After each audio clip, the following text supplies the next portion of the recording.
The NFL draft has come and gone, and there were some big-time winners, and there were some losers for your Dynasty fantasy football leagues. So today I'm going to take a look at 3 players who have risen up draft boards, and 3 players that might have just dropped down a little bit, simply because the draft capital or the landing spot wasn't what we thought they were. So let's tune in.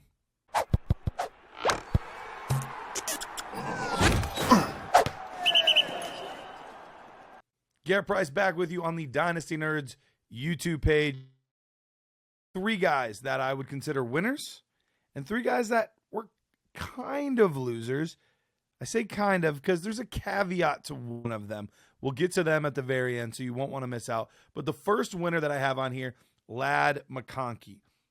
What we were looking for in Ladin Maki was a guy that was going to be drafted in the top 40, 45 picks. End of first round, beginning of second round.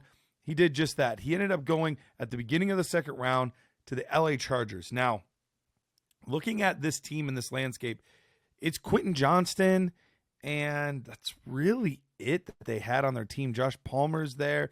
There's not a lot of competition for targets. And when you look at who the favorite receiver has been for years for Justin Herbert, it's been Keenan Allen. And what does Keenan Allen do better than almost anyone else in football is run good routes? Well, insert Ladin Maki. Ladin Maki is an expert route runner. So you put him in, and I think this offense is going to be humming. And Ladin Maki specifically was going from a guy that it was questionable whether or not he would be in the first round of Dynasty rookie drafts in 2024.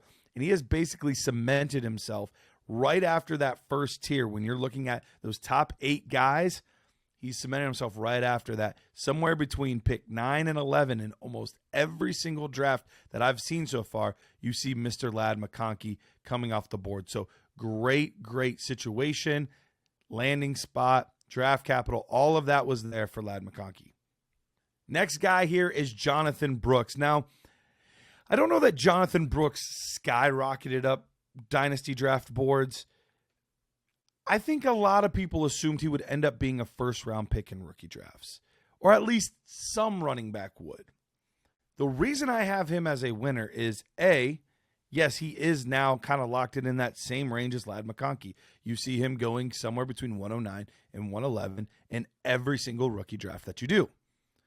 But what really cemented him is if there is a team that needs a running back, Jonathan Brooks really stands out.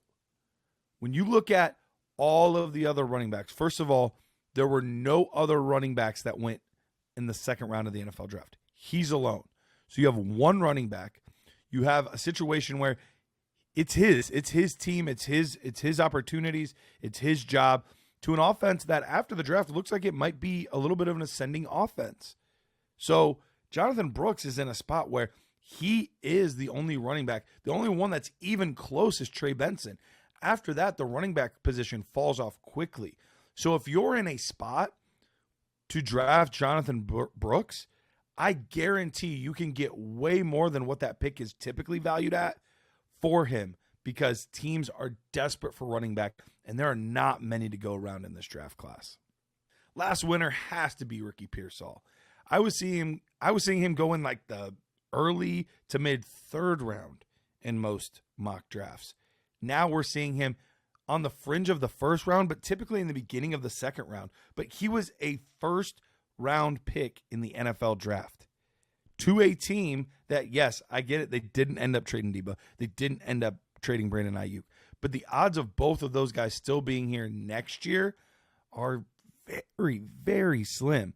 He's now going to move into a role where he's going to be the wide receiver 2 on a team that really kind of needs it at this point. George Kittle is not a spring chicken anymore. He's getting up there in years, and he struggles to stay healthy at times. Then you're going to have whoever's left between Debo and Ayuk there, and it's going to be Ricky Pearsall. And he's going to have an opportunity to get more and more targets, and even Debo. Debo's no spring chicken either. So we have a spot where Ricky Pearsall really could be the wide receiver to own in San Francisco for the immediate future. So it was a really good landing spot, really good situation. And man, 1st round draft capital, it's really hard to argue with Ricky Pearsall being one of the biggest winners in Dynasty and just the NFL draft in general in 2024. All right, now we got to get a little mean. We got to get a little negative.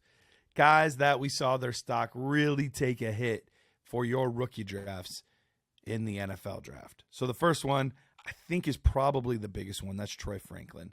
There were rumors that he was going to be a first-round NFL draft pick, and typically after we were getting the top 8, it was some combination of Troy Franklin and Brian Thomas Jr. that we were seeing in most mocks at the end of the first round there. Well, not the case anymore. Not only did he not go in round 1, he also did not go in round 2. He fell to day 3. He was the second pick of the 4th round. And while, yes, it is a good landing spot in terms of not a lot of target competition, he definitely saw his stock take a major hit in the NFL draft, which in turn made him take a major hit in Dynasty, not mocks, real drafts. In the mocks beforehand, like I said, going in the first round, maybe into the second round, now we're looking at 3rd round draft capital is what we're getting in most rookie drafts. Next loser we have here, we've got Will Shipley. Yeah, Will Shipley. Look, I know some of you guys might say, how is Will Shipley a loser? Nobody was super on him. Well, we were. We had him as our running back 5 in the class overall.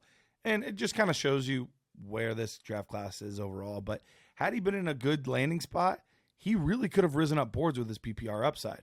Problem is, he didn't. He landed in Philadelphia.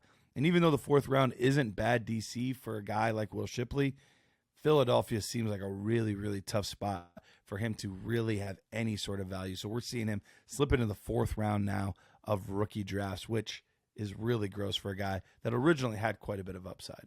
All right, the reason I said kinda in my losers is because I don't really feel like this guy's a loser, but to the community he is, and it's Michael Penix.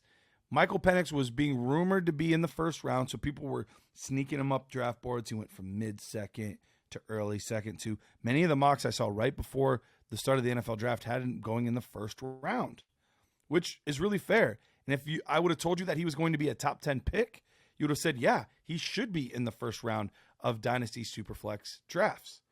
Well, he went to Atlanta, and Atlanta already has Kirk Cousins, and that situation is weird. And so for a guy that was actually the 4th quarterback off the board and pick 8 overall in the NFL draft, he is now somehow slipping to the 6th quarterback being taken, which means that you're getting him somewhere between the middle of the 2nd to the end of the 2nd round. Now, while he's obviously a loser as far as ADP goes, in my book, this screams excellent value. How often can you get a top 10 quarterback in the mid to late 2nd round? Almost never. I cannot think of a situation in recent memory where somebody drafted in the top 10 in a super flex mock draft or real draft fell to the mid to the end of the 2nd. It doesn't make sense. He's a fantastic player. And look, this team is all in. They're all in on him because they know all their necks are on the line. He's going to get an opportunity, and they're going to give him every possible chance to succeed. So, Michael Penix, is he a loser? By definition, sure. But boy, does he present some good value.